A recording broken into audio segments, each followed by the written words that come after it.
Para hadirin dan hadirat jamaah Masjid Al-Ukhuwah BSD yang dirahmati oleh Allah Subhanahu wa taala. Alhamdulillah, puji dan syukur kita panjatkan kepada Allah Subhanahu wa taala yang terus memberikan kita karunia limpahan rahmat yang tiada henti-hentinya. Alhamdulillah, pada pagi ini kita bisa berkumpul di salah satu dari rumah Allah Subhanahu wa taala. Semoga pertemuan kita diberkahi oleh Allah Subhanahu wa taala. Salawat dan salam tercurahkan selalu kepada junjungan kita Nabi Muhammad sallallahu alaihi wasallam, juga kepada keluarganya serta seluruh sahabat beliau tanpa terkecuali. Kita lanjutkan bahasan kita dari pembahasan kitab Al-Kabair, dosa-dosa besar karya Al-Imam Az-Zahabi Asy-Syafi'i rahimahullahu taala. Beliau berkata Al-Kabirah Al-Hadiyah wal Khamsun, dosa besar ke-51. Adiyatu awliya'illahi ta'ala wa mu'adatuhum, yaitu menyakiti atau mengganggu wali-wali Allah dan memusuhi mereka. Pada bab sebelumnya itu dosa besar yang ke-50 adalah adiyatul muslimin wa syatmuhum, yaitu mengganggu kaum muslimin dan mencaci mereka. Secara umum mengganggu kaum muslimin tidak boleh. Terlebih lagi yang diganggu adalah orang-orang yang zahirnya adalah orang-orang saleh, yaitu yang dikenal sebagai wali-wali Allah Subhanahu wa taala. Ya, tentu ini lebih dahsyat lagi hukumannya ya. Tentunya untuk mengatakan si fulan wali Allah, yang tahu hanya Allah Subhanahu wa taala. Kalau ada dalil menunjukkan mereka orang-orang yang telah dipuji oleh Allah secara khusus, maka kita mengatakan mereka adalah wali-wali Allah seperti para nabi, para sahabat ya. Adapun selain mereka yang tidak ada dalil secara khusus, kita husnudzon kalau ada orang yang kesehariannya terlihat bertakwa kepada Allah, menjaga ucapannya, menjaga pandangannya, menjaga pendengarannya, bertakwa kepada Allah, maka kita bilang insyaallah mereka wali-wali Allah Subhanahu wa taala. Kalau memastikan kita tidak tahu, karena untuk memastikan kita harus tahu zahir dan batin. Sementara batin kita tidak ada yang tahu. Tapi kita berhukum dengan zahir. Zahirnya orang-orang yang saleh, mereka adalah wali-wali Allah. Wali-wali Allah sebagaimana firman Allah Subhanahu wa taala, "Ala inna awliya Allahi la khaufun 'alaihim wa lahum yahzanun, alladzina amanu wa kanu yattaqun." Ketahuilah wali-wali Allah adalah mereka tidak khawatir dan mereka tidak bersedih. Alladzina amanu wa kanu yattaqun. Mereka adalah orang-orang yang beriman dan bertakwa. Semakin tinggi keimanan seorang, semakin tinggi ketakwaan seorang, maka dia menjadi wali Allah Subhanahu wa taala. Makanya dalam hadis yang masyhur yang disebut dengan hadisul wali dalam Sahih Al-Bukhari, Allah sebutkan tentang ciri-ciri wali, yaitu wa ma taqarraba ilayya 'abdi ya wala yazalu 'abdi yataqarrabu ilayya bin nawafil hatta uhibbah. Jika seorang sudah mendekatkan dirinya kepada Allah dengan perkara-perkara yang wajib, setelah itu dia lanjutkan dengan perkara-perkara sunnah. Kata Allah, wala yazalu 'abdi yataqarrabu ilayya bin nawafil hatta uhibbah. Senantiasa hambaku mendekatkan dirinya kepadaku dengan perkara-perkara sunnah sampai aku mencintainya. Ya. Jadi dia bukan hanya wajib yang sunnah dia kerjakan, puasa sunnah, salat sunnah, sedekah sunnah, ya. Perkara yang sunnah dia kerjakan. Kapan dia dapat riwayat dari Nabi sallallahu alaihi wasallam tentang suatu kegiatan Nabi, maka dia kerjakan. Jadi disebutkan Imam Ahmad, dibikin Imam Ahmad, tidaklah dia mendapati suatu hadis bercerita tentang suatu amalan Nabi kecuali dia kerjakan. Sampai dia melewati suatu hadis Nabi sallallahu alaihi wasallam, ihtajama Nabi sallallahu alaihi wasallam wa a'ta al-hajjam Aba Thaibah dinaran. Nabi sallallahu alaihi wasallam pernah berbekam, kemudian Nabi memberikan kepada pembekamnya, tukang bekamnya 1 dinar, itu Abu Thaibah. Maka Imam Ahmad terapkan, dia berbekam kemudian dia kasih upah 1 dinar, itu upah yang sangat besar. 1 dinar itu besar ya, 4/4 gram emas kalau dikonversikan sekarang. Tapi maksud saya bagaimana Imam Ahmad rahimahullah berusaha menerapkan seluruh sunnah-sunnah Nabi sallallahu alaihi wasallam. Makanya Sufyan Ats-Tsauri berkata, "Law istata'ta alla tahukka ra'saka illa bil athar faf'al." Kata Sufyan Ats-Tsauri, kalau kau mampu untuk tidak menggaruk kepalamu kecuali dengan dalil, maka lakukan. Artinya segala kegiatanmu kalau bisa pakai dalil. Ya, karena Nabi selain mencontohkan perkara ibadah, Nabi juga mencontohkan perkara keseharian. Artinya berusahalah makanmu seperti makannya Nabi, berusahalah tidurmu seperti tidurnya Nabi sallallahu alaihi wasallam. Kalau bisa kau lakukan apa? Segala yang kau lakukan. Ada dalilnya maka lakukanlah. Inilah yang disebut wali-wali Allah yang mendekatkan diri mereka kepada Allah bukan hanya pada perkara-perkara yang wajib. Bahkan perkara-perkara sunnah mereka berusaha lakukan. Apa hasilnya? Efeknya apa? Kata Allah Subhanahu wa taala pada diskusi, fa idza ahbabtuhu, jadi dia senantiasa mendekatkan dirinya kepada aku dengan perkara sunnah hatta uhibbahu, sampai aku pun mencintainya. Sampai aku pun mencintainya. Wa idza ahbabtuhu, kalau aku sudah mencintainya, kuntu sam'ahu alladhi yasma'u bihi wa basarahu alladhi yubsiru bihi wa yadahu allati yabtishu biha wa rijluhu allati yamshi 'alaiha. Maka jadilah aku pendengarannya, jadilah aku penglihatannya, jadilah aku tangannya, jadilah aku kakinya. Itu kata para ulama, Allah membimbing dia. Tidaklah dia melihat yang haram kecuali dia gelisah, kemudian dia istighfar. Dia tidak betah mendengar yang haram, tidak betah melihat yang haram, tidak melangkahkan kakinya ke tempat-tempat yang haram. Kenapa? Karena dia dijaga oleh Allah Subhanahu wa taala. Sehingga dapat disimpulkan bahwa wali-wali Allah seperti itu, bertakwa, menjauhkan diri daripada kemaksiatan. Sampai dalam sebagian riwayat, ya kata Nabi sallallahu alaihi wasallam, Allah berkata, wa qalbahu alladhi yaqilu bihi wa lisanahu alladhi yantiqu bihi. Aku menjadi hatinya yang dia berfikir dengan hati tersebut, dan aku menjadi lisannya yang dia berbicara dengan lisan tersebut. Inilah ciri-ciri wali Allah. Dia selalu dibimbing oleh Allah Subhanahu wa taala, terjaga, ya. Meskipun wali Allah tidak maksum, dia mungkin terjerumus kesalahan, tapi secara global seperti itu. Bukan wali-wali Allah orang yang kemudian mengumbar pandangannya, berarti pandangannya tidak dijaga oleh Allah Subhanahu wa taala. Lisannya tidak dia jaga, menuduh sana nuduh sini, sembarangan bicara, ya, berdusta. Bukan wali Allah orang-orang yang kemudian mendengar ghibah dan namimah, ya. Ini bukan ciri-ciri, apalagi yang bermaksiat, ya. Kemudian ikut-ikutan yang haram, ini bukan wali Allah Subhanahu wa taala, ya. Apalagi wali Allah tidak salat, parah lagi, ya. Wali Allah tidak salat. Tidak salat menjadi wali syaitan, bukan wali Allah Subhanahu wa taala. Jadi kalau kita dapati ada orang seperti ini, dan kita punya sahabat-sahabat seperti itu, ya. Kalau kita lihat dia, kita ingat akhirat, ya. Ngomongnya selalu kita lihat dia ibadah, kalau enggak baca Quran, kalau kata-kata yang baik, berdakwah. Ada orang seperti itu, ya. Jadi kehidupannya penuh dengan keimanan. Ya, bukan berarti dia maksum, dia mungkin melakukan kesalahan. Tapi kalau orang seperti ini, kita bilang mudah-mudahan dia adalah wali Allah Subhanahu wa taala. Maka hati-hati mengganggu orang seperti ini, hati-hati. Hati-hati mengganggu orang yang seperti ini, ya. Allah berfirman, "Walladzina yu'dzunal mu'minina wal mu'minati bighairi maktasabu faqad ihtamalu buhtanan wa itsman mubina."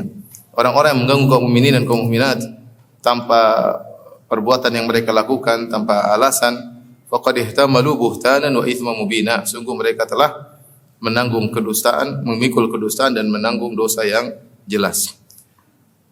Kemudian kata Az-Zahabi rahimahullah taala, wa qala Nabi sallallahu alaihi wasallam, Nabi sallallahu alaihi wasallam bersabda, yaqulullahu taala, Allah berfirman, man adali waliyan faqad adantuhu bil harbi.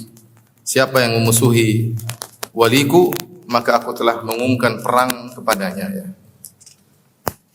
Wa fi lafzin, dalam riwayat yang lain, faqad barazani bil muharabah. Dia telah menantangku untuk berduel atau berperang, kata Allah Subhanahu wa taala. Akhrajahul Bukhari.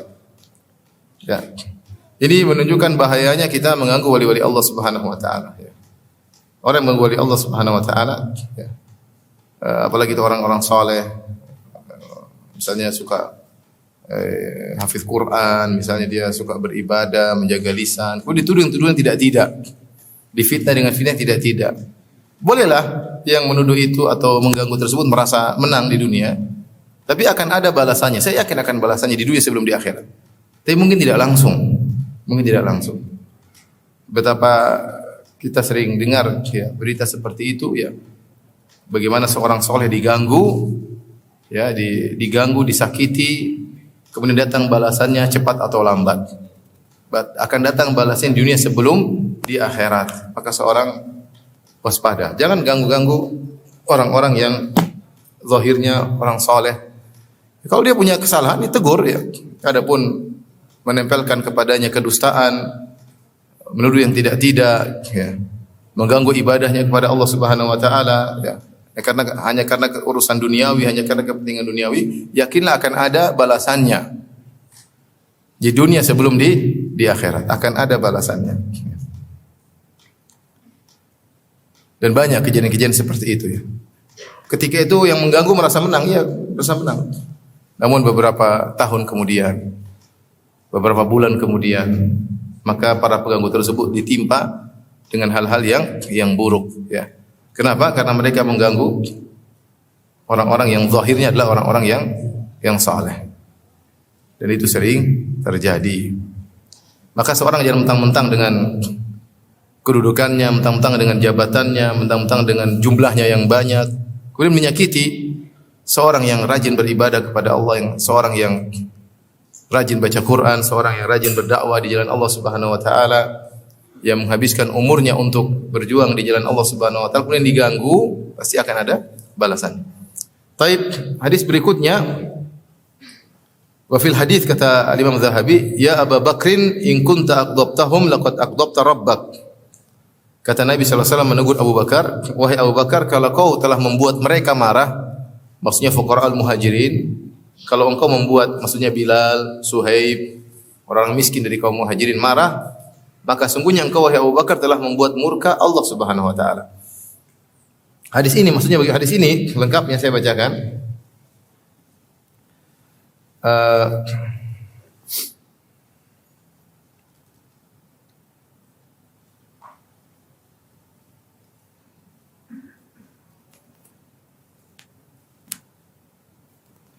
Jadi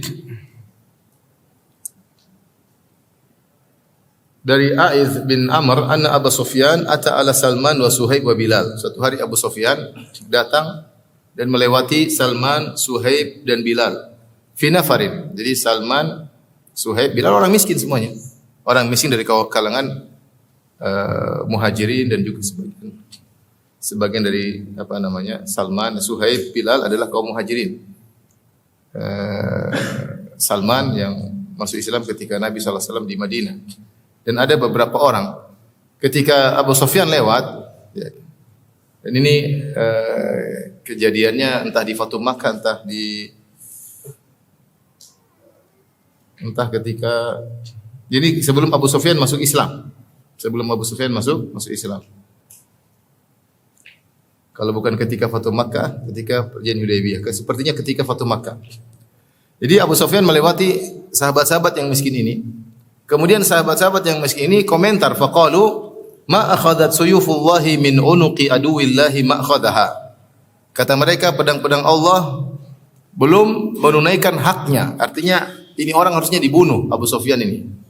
Karena Abu Sufyan ini gembongnya orang-orang musyrikin, gembongnya orang musyrik. Setelah Abu Jahal tewas, pengganti Abu Jahal adalah Abu Sufyan. Namun Abu Sufyan masuk Islam setelah itu radhiyallahu anhu. Ya, maka ketika Abu Sufyan masih dalam kondisi kafir, dia melewati para sahabat, maka sebagian sahabat berkata, sungguhnya pedang-pedang Allah belum menunaikan haknya. Itu belum memenggal kepala musuh Allah ini. Faqala Abu Bakar, maka Abu Bakar tegur para sahabat ini yang mereka miskin-miskin, itu Suhaib, kemudian Bilal, Salman dan beberapa sahabat yang lainnya. Abu Bakar berkata, "Ataquluna hadza li syaikhi Quraisy wa sayyidihim?"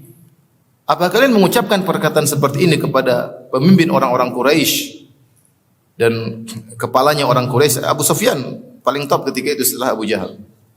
Kata para ulama, Abu Bakar ingin mengambil hati Abu Sufyan. Jangan begitulah bersikap sama Abu Sufyan. Karena kita berharap dia masuk Islam. Tapi rupanya para sahabat yang miskin-miskin ini jengkel sama dia. Karena dia pemimpin perang Uhud, dia pemimpin perang Khandaq, Abu Sufyan. Ya, makanya ketika lewat mereka jengkel. Kata mereka ini belum mati, berarti pedang-pedang Allah belum menunaikan haknya. Nah, Abu Bakar punya ijtihad sendiri. Dia tegur para sahabat, "Ataquluna hadza?" Apa kalian mengucapkan perkataan kasar seperti ini kepada salah seorang syekh Quraisy, itu pemimpin orang Quraisy, wa sayyidihim? Maka fa'atan Nabi sallallahu alaihi wasallam fa akhbarahu. Maka Abu Bakar setelah itu datang kepada Nabi mengabarkan, artinya Abu Bakar mengeluhkan kepada Nabi kenapa para sahabat kasar kepada Abu Sufyan. Karena kalau dia masuk Islam berpengaruh kepada yang lainnya. Jadi ingin taklif, ingin mengambil hati Abu Sufyan. Ketika Abu Bakar cerita kepada Nabi sallallahu alaihi wasallam, Nabi justru menegur Abu Bakar. Kata Nabi sallallahu alaihi wasallam, "Ya Abu Bakrin, la'allaka aqdabtahum." Sepertinya jangan-jangan kau buat para sahabat marah. Jangan-jangan kau buat Bilal, yang miskin-miskin Bilal radhiyallahu anhu, Salman radhiyallahu anhu, Suhaib radhiyallahu anhu marah. La in kunta aqdabtahum, kalau kau bikin mereka marah, laqad aqdabta rabbak, kau telah membuat Allah marah kepadamu. Ya, karena mereka ini wali-wali Allah. Abu Bakar benar wali Allah, tapi dalam hal ini jangan kau bikin marah Bilal, Suhaib dan Salman. Perhatikan kata Nabi, la in kunta aqdabtahum faqad aqdabta rabbak. Kalau kau bikin mereka marah, sungguhnya kau telah membuat Rabbmu marah. Akhirnya Abu Bakar gelisah, fa'atahum, maka Abu Bakar segera datang kepada para sahabat tadi, Salman, Bilal dan Suhaib. Faqala, maka Abu Bakar memanggil mereka dengan berkata, "Ya ikhwata, aqdabtukum, wahai saudara-saudaraku, wahai Bilal, wahai Suhaib, wahai Salman dan yang lainnya, apakah aku telah membuat kalian marah?" Faqalu la, enggak kata mereka, Pak. Enggak. Yaghfirullahu laka ya akhi, kata mereka, Allah mengampuni kau wahai Abu Bakar. Jadi mereka tahu Abu Bakar siapa. Cuma Nabi memperingatkan jangan bikin marah wali-wali Allah Subhanahu wa taala. Kalau bikin marah segera minta maaf. Ya, terkadang kita menyakiti seorang, mungkin orang lemah, miskin, tapi dia wali Allah, dia ternyata rajin sholat, rajin puasa sunnah. Kemudian dia angkat tangan berdoa, mampus kita. Jangan apa namanya? Jangan sembarang ya. Jangan menyakiti hati orang secara umum karena dia terzalimi, apalagi yang kita zalimi adalah wali Allah. Cepat atau lambat kau akan binasa. Kalau kau tidak binasa di dunia, kau akan binasa di akhirat. Kau akan binasa di akhirat. Ya. Baik, ini dalil bahwasanya siapa yang buat wali-wali Allah murka atau mengganggu wali-wali Allah, maka dia telah membuat Allah Subhanahu wa taala murka padanya.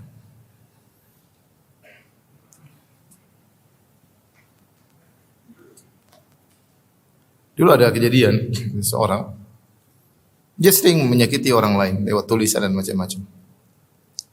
Akhirnya orang yang disakiti itu jengkel, ngajak mubahalah, dan disanggupi oleh orang yang nulis tadi. Subhanallah, setelah mubahalah kena kanker darah kemudian meninggal. Maka enggak usahlah juga sedikit-sedikit mubahalah ya. Tapi maksud saya hati-hati ya. Orang kalau benar kita ganggu dan dia terzalimi, kemudian angkat tangan berdoa kepada Allah, dia punya senjata yang sangat kuat. Siapapun jangan kita sakiti ya, jangan kita zalimi. Baik, lanjutan al-kabirah tsaniyah wal khamsun. Dosa besar yang ke-52.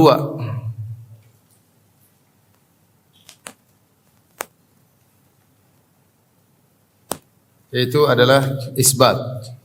Memakai pakaian melewati mata kaki, pakai sarung atau pakai celana melewati mata kaki. Yaitu isbalul izar ta'azzuzan wa nahwahu. Yaitu memakai isbal izar, itu sarung dipanjangkan lebih daripada mata kaki karena bangga, pamer seperti itu. Namanya ini dosa besar. Yang semisalnya, jadi pakai sarung atau yang semisalnya melebihi mata kaki, ta'azzuzan itu karena merasa tinggi, karena merasa hebat, ya, pamer, sombong dan yang lainnya. Yang semisal itu merasa wow. Ya. Allah Subhanahu Wa Taala berfirman, "Wala tamshi fil ardi maraha." Janganlah kau berjalan di atas muka bumi dengan sombong. Ya. Kesombongan asalnya di hati, tetapi dia bisa terekspresikan melalui gerakan dan melalui pembicaraan.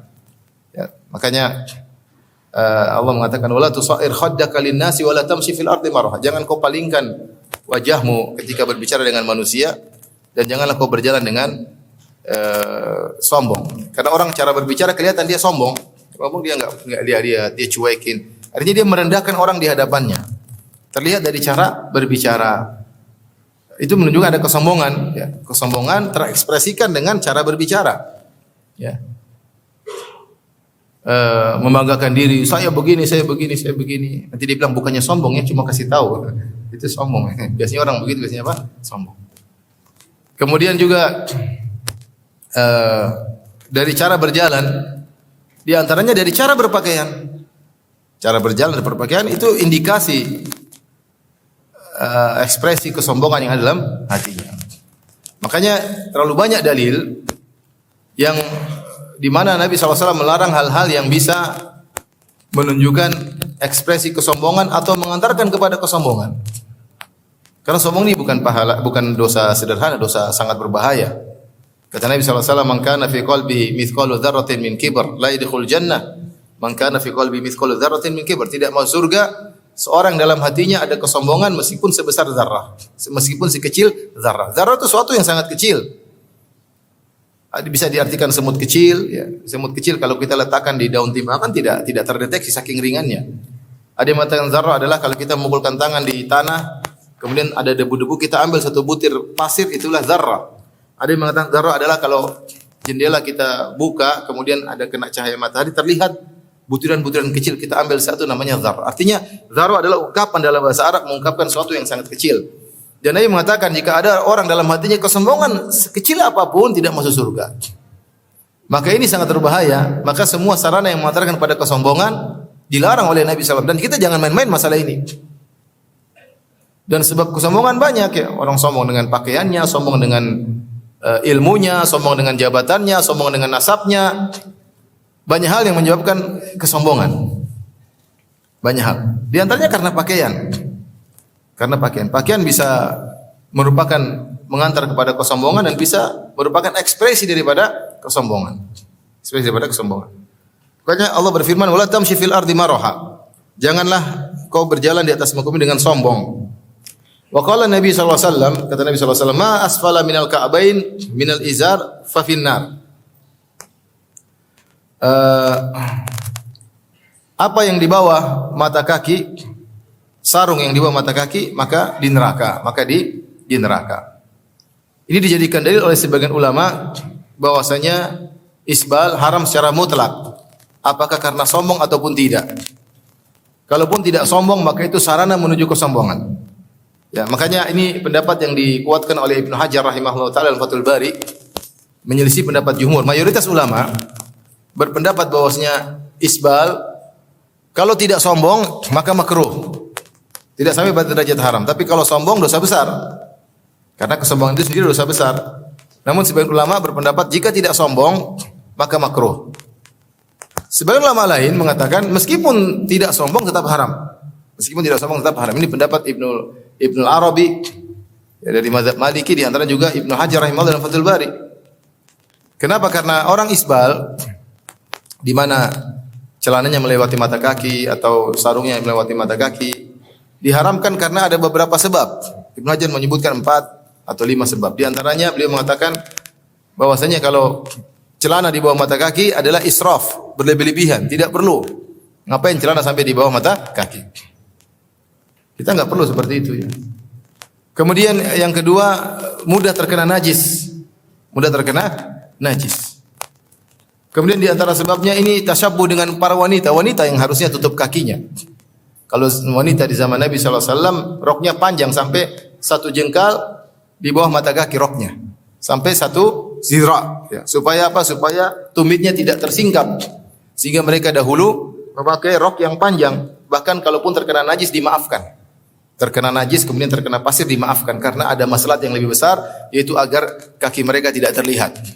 Maka orang yang pakai sarung sampai melewati mata kaki apalagi terseret-seret di tanah mirip dengan apa? Wanita. Kemudian tasyabuh dengan orang-orang sombong. Orang sombong seperti itu, maka jangan tasyabuh dengan mereka. Ini semua yang menjadikan Ibnu Hajar rahimahullah lebih condong pada pendapat isbal haram secara mutlak. Itu lebih hati-hati. Itu lebih hati-hati ya. Jadi masalah isbal adalah apa, tidak isbal adalah sunnah Nabi sallallahu alaihi wasallam. Tidak isbal adalah sunnah Nabi sallallahu alaihi wasallam. Jadi seorang berusaha menjalankan sunnah Nabi. Nabi melewati sahabat yang isbal, kata Nabi sallallahu alaihi wasallam, "Irfa thawbak", angkat sarungmu. Angkat jubahmu, jangan sampai di bawah mata kaki. Dan Rasulullah mengatakan bahwa izarul mu'min, celananya atau sarungnya seorang mukmin yaitu antara betis dengan mata kaki. Jadi sunnah seorang memakai jubah atau memakai gamis atau memakai sarung di atas mata kaki, sunnah Nabi. Dan kalau antum melakukan demikian berarti pahala mengalir ya. Antum berpakaian sesuai dengan sunnah Nabi. Dapat pahala enggak? Dapat pahala. Kita berusaha dapat pahala dari segala sisi. Berusaha makan dapat pahala, berusaha tidur juga dapat pahala, berusaha pakai sendal juga dapat pahala, berusaha pakai baju juga dapat pahala. Nah, umur kita berjalan, kita ingin argo pahala jalan terus. Di antaranya kita memakai baju atau sarung di atas mata kaki, jangan sampai di bawah mata kaki. Jadi yang perkara yang menyedihkan, banyak kaum muslimin yang mengejek ya. Kalau orang di bawah mata kaki kebanjiran. Kebanjiran diejek. Ini apa di atas mata kaki dibilang apa? Kebanjiran. Makanya orang banjir kan angkat bajunya supaya tidak terkena banjir. Enggak ada banjir, kenapa? Ngapain di atas mata kaki? Ini sunnah Nabi tapi diejek ya karena mereka jahil enggak ngerti. Apalagi ada provokatornya ya. Bahkan provokator di sebagian dai kemudian ngapain begitu. Jadi ya orang yang di atas mata kaki diejek. Ini sunnah nabimu. Nabimu dulu begini pakaiannya. Para sahabat dulu begini pakaiannya. Nabi yang bilang kemudian diejek ya. Kebanjiran. Kemudian berjalan dengan waktu, seiring dengan waktu, akhirnya tukang-tukang ngejek tersebut juga begitu. Kenapa? Karena orang barat sekarang modelnya begitu di atas mata kaki. Jadi ketika yang pakai Nabi mereka ejek, yang pakai orang barat mereka ikuti.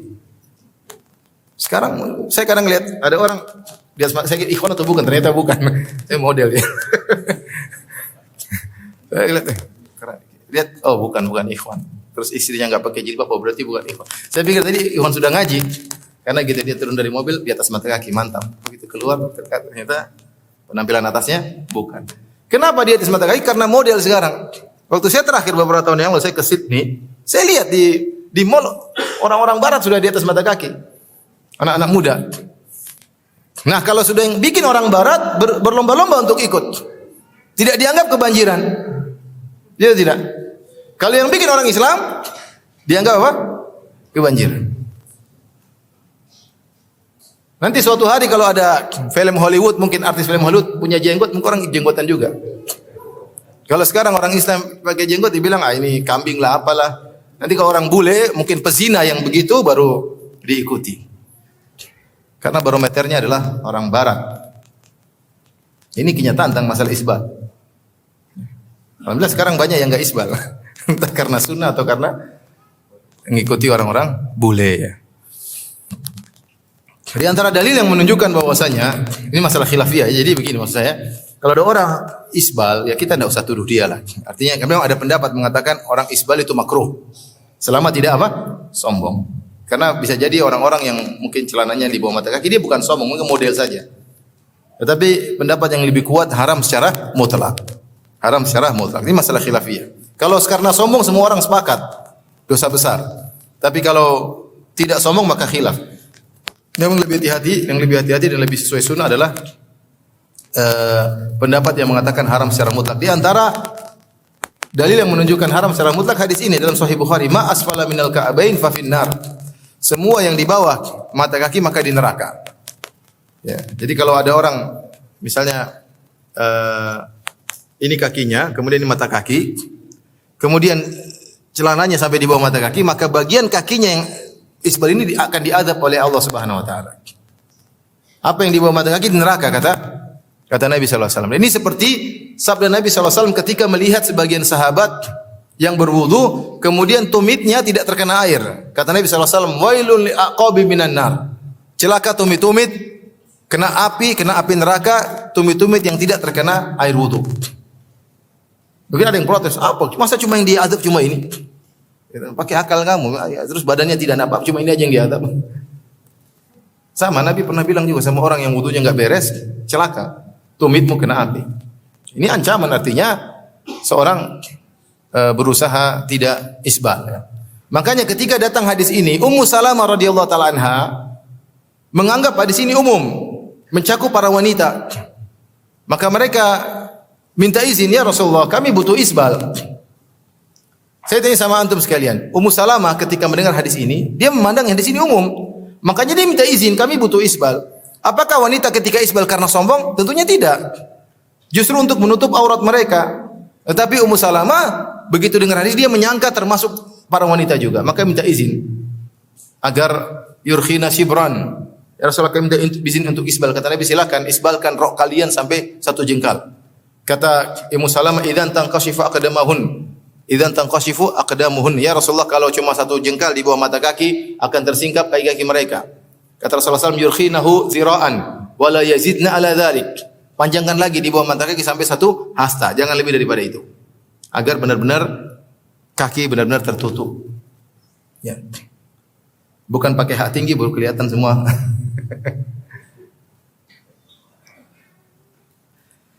Ikhwan dan akhwat yang rahmatillah subhanahu wa ta'ala, ini dalil bahwasanya celana atau sarung di bawah mata kaki maka hukumnya haram. Hadis berikutnya, wa qala la yanzurullahu ila man jarra izarahu bataran. Kata Nabi sallallahu alaihi wasallam, Allah tidak akan melihat seorang yang menggeret sarungnya karena sombong. Ini lebih lagi ya. Lebih lagi parah, sudah isbal disertai dengan kesombongan. Hadis berikutnya, salasatun la yanzurullahu ilaihim yaumal qiyamah. 3 golongan yang Allah tidak akan melihat mereka pada hari kiamat kelak. Wala yuzakkihim, dan Allah tidak akan mensucikan mereka. Walahum adzabun alim, dan bagi mereka azab yang pedih. Yang pertama al-musbil, orang yang isbal. Yang kedua al-mannan, yaitu seorang yang ungkit-ungkit kebaikan yang dia lakukan, ya. Yang ketiga wal munafiq silatahu bil halifil kadzib, seorang yang melariskan dagangannya dengan sumpah palsu. Yang mengatakan ini barang baru, ternyata barang lama, demi Allah ini saya tidak ambil untung, ternyata ngambil untung, ya. Ya, demi Allah untungnya cuma 5%, padahal 55% untungnya. Ini supaya laris barang dagangannya, ya. Ini barang baru padahal baru bulan lalu, ya. Dia sumpah demi Allah sehingga orang percaya dan akhirnya orang beli. Padahal bohong. Dan ini digandengkan, ini semua dosa besar. Berbohong supaya barang laris, mengungkit-ungkit pemberian, di antaranya isbal. Hukumnya bagi mereka adab yang pedih, Allah tidak akan melihat mereka pada hari kiamat dan Allah tidak akan mensucikan mereka. Hadis berikutnya, jadi saya ingatkan bahwasanya isbal ada 2 model. Isbal yang pertama, orang yang isbal karena sombong, maka ini sepakat dosa besar. Karena sombong itu sendiri dosa besar. Yang kedua isbal tapi tidak sombong, maka ini khilaf. Sebagian mengatakan makruh saja tidak sampai haram, dan ini pendapat mayoritas ulama.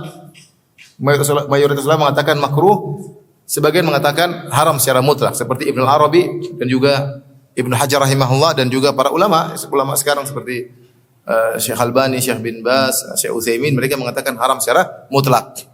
Karena dua hal yang berbeda. Satu isbal tanpa sombong ada ancamannya tapi lebih ringan. Yang satu isbal dengan sombong lebih parah ancamannya. Kalau yang tidak karena sombong, Nabi hanya mengatakan yang di bawah mata kaki di neraka. Tapi kalau karena sombong akan diadab tubuh-tubuhnya semuanya. Diadab dengan adab yang pedih, tidak akan diajak bicara oleh Allah. Walahum adzabun alim, dan mereka jadi diadab secara total seluruhnya. Beda kalau yang tidak yang bukan karena sombong, maka hanya bagian yang berlebihan itu yang diadab oleh Allah Subhanahu wa taala. Sehingga 2 perbuatan yang berbeda dengan 2 hukum yang berbeda. Dan saya lebih condong pendapat bahwasanya isbal haram secara mutlak. Isbal haram secara mutlak, ya. Taib, hadis berikutnya waqala Nabi SAW bersabda, "Bainama rajulun yamshi fi hullatin tu'jibuhu nafsuhu." Tatkala ada seorang lelaki berjalan dengan hullah. Hullah itu pakaian atas bawah, yaitu ada ridanya dan ada izarnya, ada selendang, ada atas bawah, ada sarungnya. Tu'jibuhu nafsuhu, dia pakai baju tersebut menjadikan dia ujub. Sombong, orang pakai baju baru keren, gagah gitu, ujub. Ujub itu sebenarnya apa ya? Dia perantara menuju sombong. Dia merasa bangga mungkin karena mampu beli, merasa ini itu. Sehingga muncullah ujub. Murajjilun ra'sahu, sambil menyisir rambutnya, jadi keren ya, intinya lagi keren. Pakai baju baru, kemudian rambut sisir rapi. Yahtalu fi misyatihi, berjalan dengan sombong. Idh khasafallahu bil arda, tiba-tiba Allah benamkan dia di dalam bumi. Fa huwa yatajaljalu fiha ila yaumil qiyamah. Maka dia pun digoyangkan di dalam bumi sampai hari kiamat kelak, yaitu dia dapat azab kubur sampai hari kiamat kelak. Di antara dalil tentang azab kubur, karena Nabi mengatakan wa huwa yatajaljalu fiha, dia digoyangkan di dalam tanah sampai hari kiamat, tersiksa sampai hari kiamat. Ini dalil bahwasanya isbal atau pakaian yang indah bisa mengantarkan kepada kesombongan, bisa mengantarkan kepada sombongan. Maka seorang waspada. Kalau baju saja pakaian yang indah bisa mengantarkan kepada kesombongan, apalagi benda-benda lain, mobil, motor, ya, HP, laptop, ya, semuanya. Jangan sombong, ya. Sama, tidak boleh juga kita sombong punya masjid besar, nggak boleh. Apalagi yang bangun pakai uang orang, bukan uang kita sendiri. Pakai uang sendiri tidak boleh sombong, apalagi pakai uang orang. Ya. Jadi sombong itu nggak bagus, nggak boleh sombong sama sekali. Semua hal yang bisa mengantarkan kepada kesombongan, jangan kita lakukan. Jangan spekulasi dengan iman kita. Kita ini tidak bisa mengontrol hati kita. Sulit, ya. Kita mana bisa mengontrol hati kita? Sulit. Kita suka sama orang, benci sama orang, kita nggak bisa kontrol. Maunya senang sama dia nggak bisa. Maunya benci sama dia, sayang terus nggak bisa. Hati kita nggak bisa kita kontrol. Demikian juga kita saja mau ngontrol supaya ikhlas terus nggak bisa. Kita nggak bisa ikhlas terus. Terkadang riya, terkadang summa. Kita nggak bisa mengontrol diri kita. Makanya jangan spekulasi dengan hati kita. Hal-hal yang bisa mengantarkan kepada kesombongan jauhi. Kalau dulu Nabi SAW berbicara tentang pemilik kuda, al-khuyala ala ahlil ibil wal khayl, bahwasanya kesombongan itu ada pada para pemilik onta, para pemilik kuda. Orang punya kuda bisa sombong, kudanya gagah, apalagi kalau pacuan kuda juara. Onta juga demikian. Ya. Adapun tawadhu, ketenangan pada pemilik kambing. Ya, karena kambing tidak menjadikan orang sombong. Ya. Apa yang mau disombongkan? Kambing saya gagah. Enggak ada yang bilang. Kambing saya apa? Gagah. Ya. Enggak ada lomba pacuan kambing sampai sekarang belum ada, ya. Tapi kalau kuda, sombong. Orang punya kuda itu ada hati. Kalau dia bisa menata hati nggak ada masalah, ya. Tapi maksud saya hal-hal yang bisa mengantarkan kepada sombongan hanya kita jauhi. Pakai baju bagus boleh nggak? Bagus. Jangan berlebihan. Karena baju yang berlebihan terlalu indah bisa membuat orang apa? Sombong. Bisa membuat orang angkuh. Ini saya peringatkan kepada ibu-ibu. Ibu hati-hati, ya. Boleh beli baju bagus, ya. Tapi jangan terlalu bagus. Karena yang terlalu bagus itu termasuk dalam pakaian syuhrah. Kata Nabi sallallahu alaihi wasallam, "Man labisa libasa syuhrah, albasahullahu yaumal qiyamah libasa madalla." Atau kama qala Nabi sallallahu alaihi wasallam. Siapa yang pakai pakaian syuhrah, pakaian yang buat tampil beda di dunia, maka Allah akan buat dia pakaian kehinaan, membuat dia memakai pakaian kehinaan pada hari kiamat kelak. Apa itu pakaian syuhrah? Kata para ulama, pakaian yang terlalu indah, pakaian terlalu jelek, yang menarik perhatian. Antum pakai baju robek-robek, semua orang lihat enggak? Itu enggak boleh. Antum pakai pakaian terlalu indah, juga enggak boleh. Di antara sebabnya bisa menimbulkan kesombongan. Enggak boleh, ya. Maka hati-hati bagi orang-orang yang memiliki barang-barang mewah, waspada. Waspada, ya. Isbal saja ini perkara yang sederhana, tapi dia bisa menyebabkan kesombongan. Isbal, baju berlebihan, ya. Ini bisa menimbulkan kesombongan. Dan itu ciri-ciri orang sombong pada zaman tersebut, ya. Nah, apalagi benda-benda yang lain, ya. Benda-benda yang maka hati-hati seorang menata diri, jangan spekulasi dengan imannya. Kalau hal itu bisa buat dia sombong, maka dia hindari. Makanya Rasulullah SAW terkadang jalan tidak pakai sendal. Nabi sallallahu alaihi wasallam an kathratil irfah. Ada seorang sahabat, dia waktu itu kalau nggak salah jadi gubernur, tapi dia berjalan dengan tidak pakai sendal. Maka ditanya, kenapa begitu? Rasulullah SAW menyuruh kami berjalan terkadang tidak pakai sendal, dan Rasulullah melarang kami terlalu sering bermewah-mewah. Nahana an kathratil irfah. Terlalu foya-foya hidup dilarang. Di antara yang praktekkan hadis ini Syekh Utsaimin rahimahullah taala. Syekh Utsaimin rahimahullah, saya menonton di YouTube tentang biografi beliau dari salah seorang muridnya. Dari rumahnya menuju masjid kira-kira sekilo. Setiap subuh dia jalan tidak pakai sendal. Agar kita tawadhu, ya, agar kita tawadhu. Ya. Sesekali antum jalan tidak pakai sendal. Orang mungkin heran. Sunnah Nabi sallallahu alaihi wasallam. Nabi yang bilang, ya, sekali-sekali. Tidak harus selalu keren. Rasulullah SAW mengatakan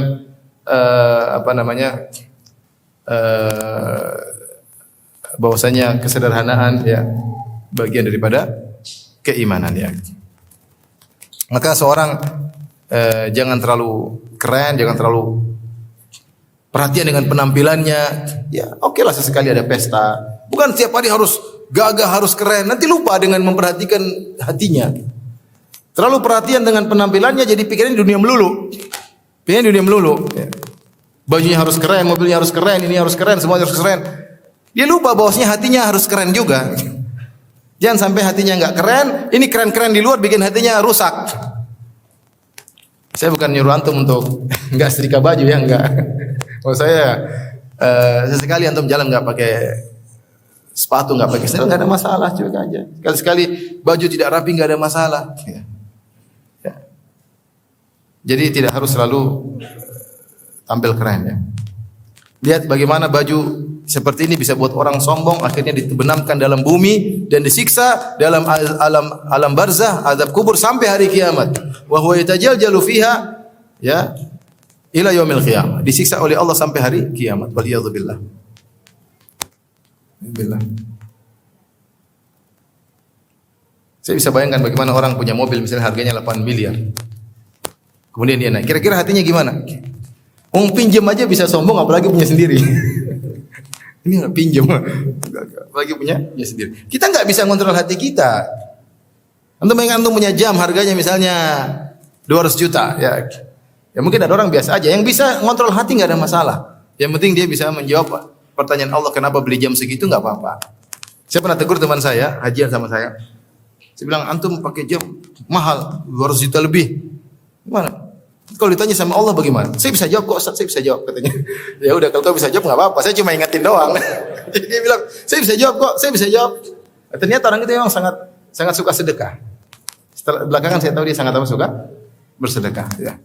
Ya ada yang ketemu teman saya juga begitu, teman satunya lagi, dia pakai jam mahal. Nah, begitu dia bilang ya, "Saya kan konsultan Ustaz, kalau ketemu orang-orang mereka yang lihat pertama kali penampilan.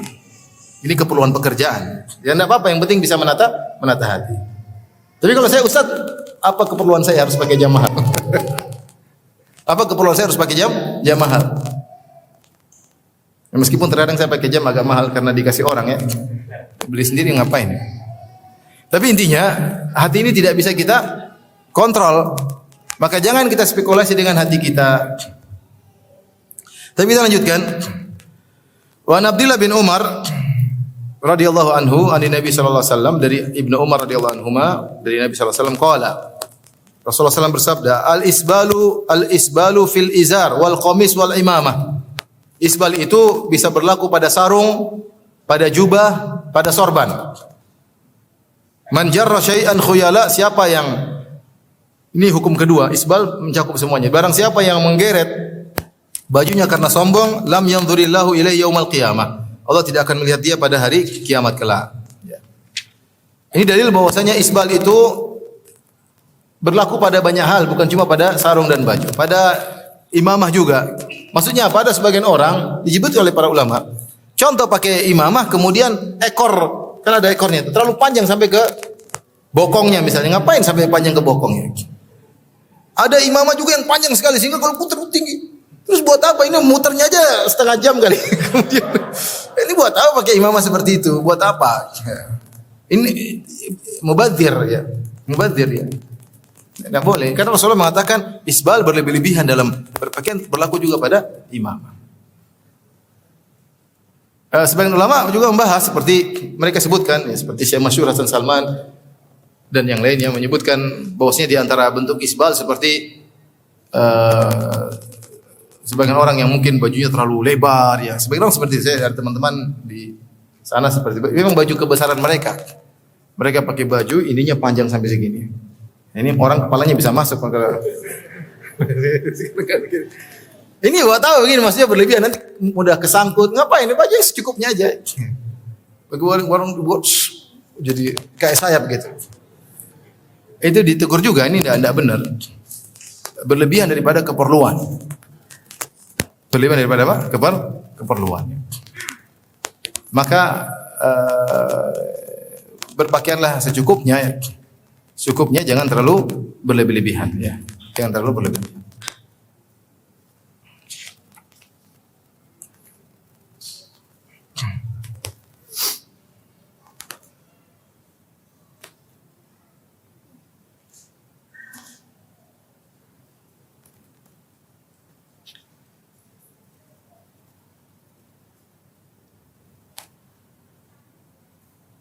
Kata Ibnu Qayyim rahimahullah taala, al-akmamul wasi'ah tiwal allati hiya kal akhraj falam yalbasha an-nabi sallallahu alaihi wasallam huwa wala ahad min ashabi al-battah wa hiya mukhalifatun li sunnatihi wa fi jawaziha nadhar fa innaha min jinsil khuyala. Kata Ibnu Qayyim rahimahullah, al-akmam ini apa namanya bahasa Indonesia ini? Kalau ini kan kerah baju, kalau ini kerah tangan. Apa bahasa Indonesia? Hah? Antum orang Indonesia bukan? Ini apa bahasa Indonesianya? Kerah tangan ya? Kalau ini kan kerah baju kan? Kalau ini apa? Kerah lengan, kerah juga ya? Iya. Jadi kata Ibnu Qayyim, kerah yang luas begini, ya ini tidak pernah dipakai oleh Nabi. Di zaman beliau sudah ada orang seperti pakai baju ininya luas ya. Mungkin lebih luas daripada badannya, luas. Nah, saya pernah lihat orang seperti itu. Jadi kalau dia begini seperti sayap, ya. Seperti apa? Sayap ya. Jadi pakai sayap tidak boleh ya, berlebihan. Pakai sayap berlebihan nggak boleh. Jadi kalau dia buka gini seperti apa? Seperti sayap ya. Kata Ibnu Qayyim rahimahullah taala, pakaian yang seperti itu yang kerah tangannya luas, panjang, tidak pernah dipakai oleh Nabi sallallahu alaihi wasallam dan tidak pernah dipakai oleh seorang pun dari sahabat Nabi sallallahu alaihi wasallam. Maka ini menyelisih sunnah yang mengatakan boleh perlu ditinjau kembali. Fa inna min jinsil khuyala. Ini seperti model kesombongan. Model kesombongan.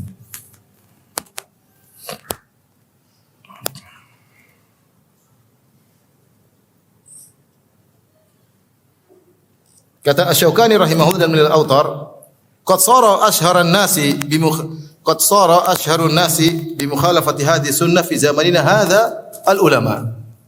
Kata Asy-Syaukani subhanallah, beliau mengatakan, justru orang yang paling banyak menyelisihi sunnah Nabi ini di zaman kami ini adalah para ulama, jadi orang berilmu. Fayara ahaduhum wa qad ja'ala liqamisi kammain atau kummain yasluhu kullu wahidin minhuma an yakuna jubbatan aw qamisan li saghirin min auladihi aw yatim.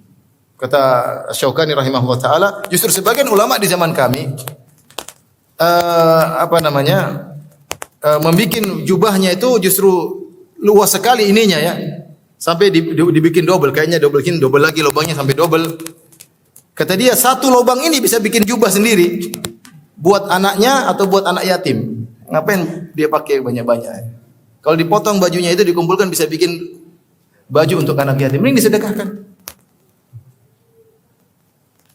Walaysa fi dzalika syai'un minal fawaid dunyawiyah ila al-abath. Tidak ada kemaslahatan duniawi sama sekali kecuali hanyalah pekerjaan sia-sia.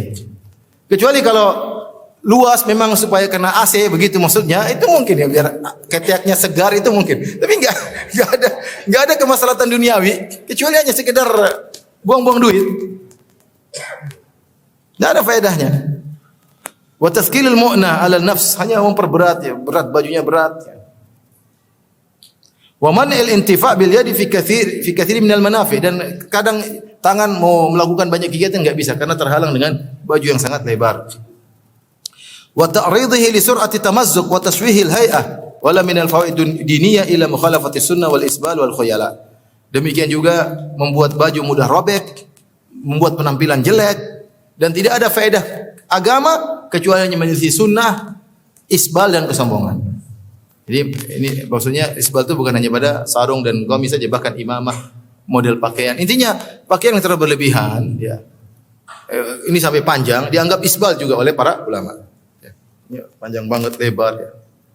Tadi kalau kepala masuk bisa masuk ya, ini apa namanya menyelisih sunnah. Taib. Selanjutnya rawahu Abu Dawud wa Nasa'i bi isnadin sahih. Wa qala Jabir bin Sulaim, kata Al-Adzabi rahimahullah, berkata Jabir bin Sulaim, qala li Rasulullah sallallahu alaihi wasallam, Rasulullah sallallahu berkata kepadaku, iyyaka wa isbalal izar, waspadalah engkau dari berbuat isbal pada sarung. Fa innaha minal makhyalah atau minal makhilah. Sungguhnya isbal itu sendiri merupakan kesombongan. Ini yang dijadikan dalil juga oleh sebagian ulama bahwasanya isbal haram secara mutlak karena isbal itu adalah bagian dari kesombongan. Meskipun kamu tidak merasa sombong. Nabi berkata, iyyaka wa isbalal izar, waspadalah engkau dari sikap isbal, fa innaha minal makhyalah. Sungguhnya isbal itu sendiri bagian daripada kesombongan. Wa innallaha la yuhibbul makhyalah, dan Allah tidak menyukai kesombongan. Menyukai kesombongan. Wa an Abi Hurairah radhiyallahu taala anhu, Hadis berikutnya, qala bainama rajulun yusalli musbilan izarahu. Dari Abu Hurairah tatkala ada seorang sedang salat dalam kondisi isbal sarungnya. Qala lahu Rasulullah sallallahu alaihi wasallam, Rasulullah tegur, "Idhhab fatawadda." Pergilah kau dan berwudulah. Fa dhahaba wa tawadda. Maka dia pun pergi, dia berwudu. Tsumma jaa, kemudian dia mau salat lagi, kata Nabi, "Idhhab fatawadda." Pergi dan berwudulah. Fa qala lahu rajul, orang itu yang ditegur berkata, "Ya Rasulullah, malaka?" Ya Rasulullah, ada seorang berkata kepada Nabi sallallahu alaihi wasallam, "Ya Rasulullah, malaka amartahu an yatawadda thumma sakatta anhu?" Kenapa ya Rasulullah engkau suruh dia berwudu berulang-ulang engkau diam tidak menjelaskan apa sebabnya? Qala innahu kana yusalli wa huwa musbilun izarahu. Dia tadi salat dalam kondisi isbal. Wa innallaha la yaqbalu salata rajulin musbilin izarahu. Dan sungguhnya Allah tidak menerima salat orang yang musbil. Allah tidak menerima salat orang yang musbil. Rawahu Abu Dawud wa huwa ala syarti Muslim insyaallah taala. Hadis ini riwayat Imam Abu Dawud dan disahihkan oleh Az-Zahabi. Namun para ulama khilaf tentang hadis ini. Yang mensahihkan di antaranya Imam Zahabi dan dia pakar hadis ya. Dari mazhab Syafi'i. Sehingga banyak ulama berpendapat dengan hadis bahwasanya orang di antara adab salat tidak boleh isbal.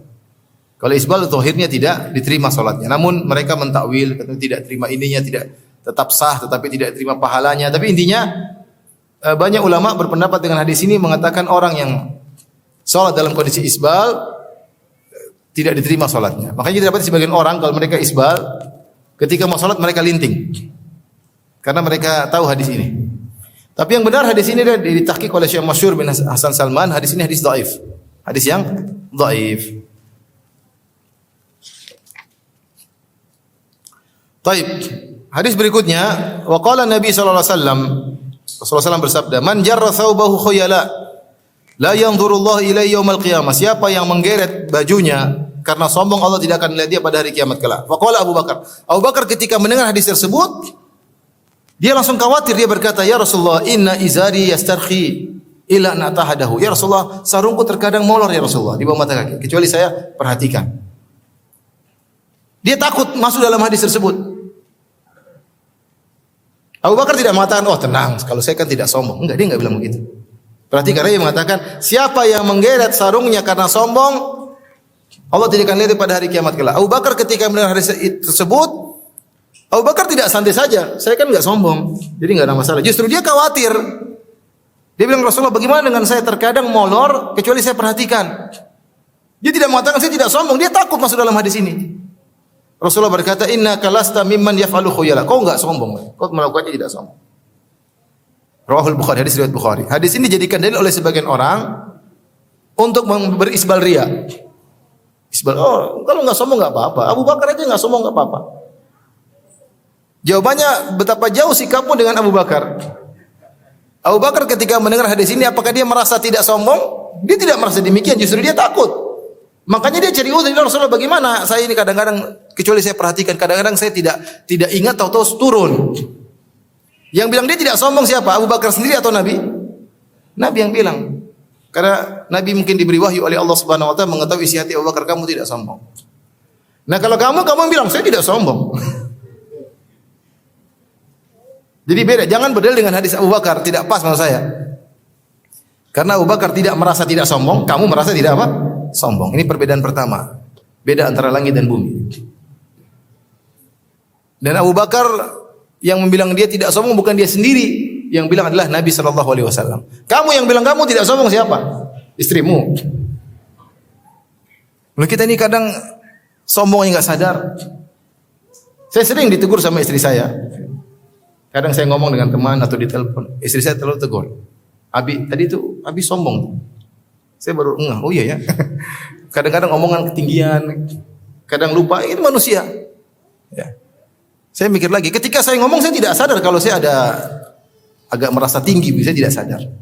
Mungkin saya lagi marah atau apa, istri saya tegur. Bi tadi tuh ngomong nggak benar itu, kamu berubah. Bisa saya ditegur.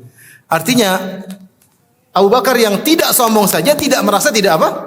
Sombong. Yang bilang dia tidak sombong Nabi SAW. Kamu merasa tidak sombong dan yang bilang tidak sombong kamu sendiri. Jadi beda antara langit dan bumi. Yang kedua, Abu Bakar tidak berisbal ria, sudah diberi rekomendasi oleh Nabi kamu tidak sombong, itu pun Abu Bakar tetap narik sarungnya. Harusnya kan ada stempel tidak sombong, sudah isbal aja. Ada stempel dari Nabi kok tidak sombong, enggak ada masalah. Tapi Abu Bakar meskipun sudah dikasih cap tidak sombong, tetap ngangkat apa? Sarungnya. Nah, kamu pergi ke tukang jahit, panjangin ya, 5 cm di bawah apa? Mata kaki. Kurang panjang. Jadi maksudnya tidak pas berdalil dengan apa Abu Bakar untuk berisbal ria. Ala kulli hal, masalah khilaf kalau tidak sombong tadi saya sebutkan. Tapi hati-hati seorang mendapatkan sunnah Nabi, dapat pahala. Yang penting tidak di bawah mata kaki. Meskipun cuma setengah senti di mata kaki, apa yang penting jangan sampai turun. Yang penting kan bulat. Pokoknya sebelum turun enggak ada masalah, aman ya. Kalau antum takut mungkin imannya belum kuat, dikatakan kebanjiran sudah. Yang penting jangan sampai di bawah mata kaki. Aman, ke kantor kayak kemana. Karena memang benar, kita kenyataan kalau kita di mata kaki dilirik sama orang. Ya biasalah.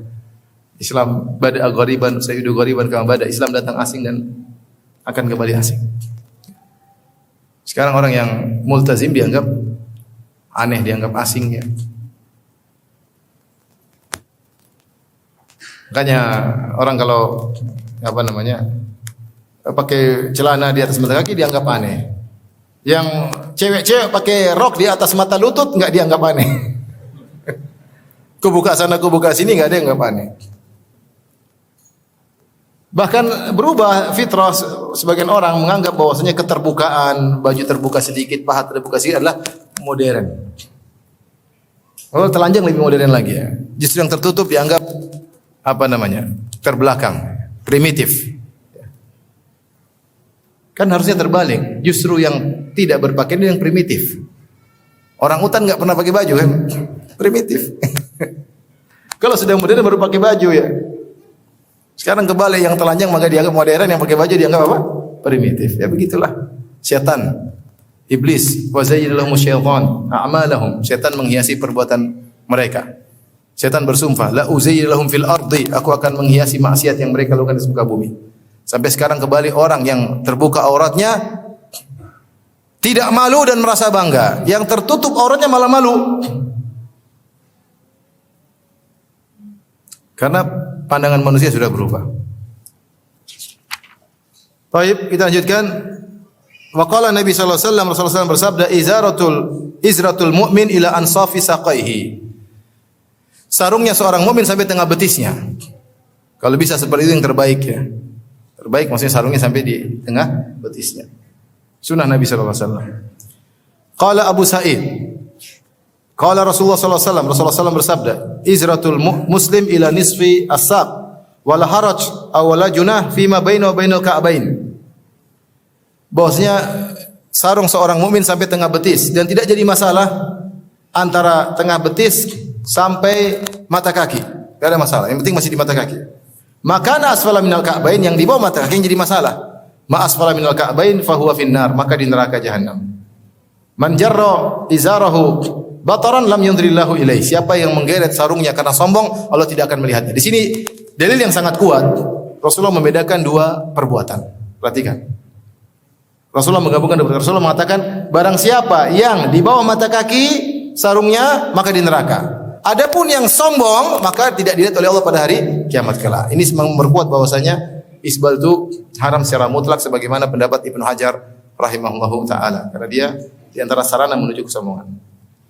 Wa qala Ibnu Umar berkata, marartu ala Rasulillah sallallahu alaihi wasallam fi izari istirkhaun wa fi izari istirkhaun. Aku lewat di hadapan Nabi, siapa? Ibnu Umar yang ahli ibadah. Ahli ibadah Ibnu Umar radhiyallahu taala anhuma. Aku lewat di depan Nabi sallallahu alaihi wasallam, ternyata sarungku melorot sedikit.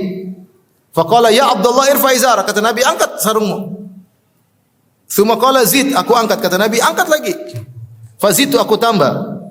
Fama ziltu ataharraha ba'du, setelah itu aku selalu perhatian terhadap sarungku. Hadis riwayat Muslim. Saya tanya sama antum, Ibnu Umar sombong atau tidak? Tidaklah. Ibnu Umar tidak sombong. Tapi ketika Nabi suruh angkat sarungnya, Nabi tidak bertanya dulu, kamu sombong atau tidak? Kalau sombong lanjut aja.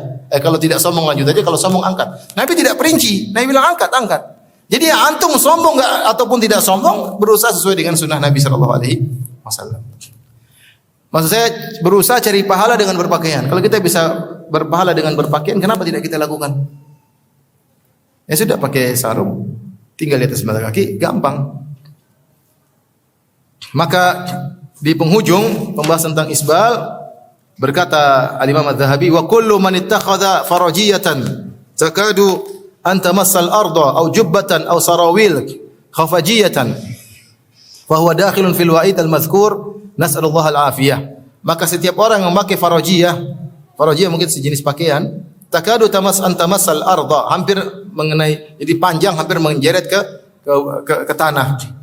Au jubbatan, atau jubah, asarawil khafajiyah, atau celana yang mungkin yang terlalu berlebihan ya, maka dia masuk dalam ancaman yang telah disebutkan tadi. Semoga Allah memberikan kita keselamatan. Ya, jadi intinya seorang berusaha menjauhkan diri dari segala bentuk isbal. Isbal dalam bajunya, dalam sarungnya, dalam jubahnya, dalam sorbannya. Maka pakai yang biasa saja sesuai dengan sunnah Nabi sallallahu alaihi wasallam, yaitu sebagaimana masyarakat, jangan berlebih-lebihan, terlalu mewah jangan. Sebaliknya jangan juga terlalu jelek sehingga menarik perhatian. Allah alam bisawab, demikian saja kajian kita. Insyaallah kita lanjutkan bulan depan. Wabillahi taufiq wal hidayah. Assalamualaikum warahmatullahi wabarakatuh.